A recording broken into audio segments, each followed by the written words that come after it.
ஜெயம் ரவி கதாநாயகனாக நடித்து கடந்த மாதம் வெளியான தனி ஒருவன் திரைப்படம் தமிழக ரசிகர்களிடையே பெரும் வரவேற்பை பெற்றது.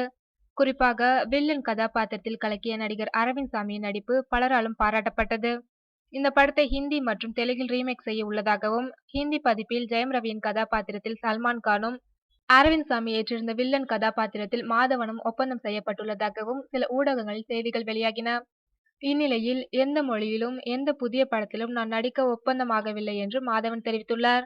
இது தொடர்பாக தனது ட்விட்டர் பக்கத்தில் கருத்து பதிவிட்டுள்ள மாதவன், இப்போது எனது வாழ்க்கை இறுதிச் சுற்று மற்றும் சால காட்டூஸ் படங்களை சுற்றி மட்டுமே உள்ளது என குறிப்பிட்டுள்ளார். உனக்கும் நான் மடசம்பதானியா? சார் நான் உங்களை சொல்ல சார், உங்கள் அப்பா சொன்னேன் சார். உங்கள் அப்பா ஃபோட்டோ கூட மாலைலாம் போட்டு தெய்வமாக பார்க்குறேன். டேய், என்னடா சொல்றீங்க?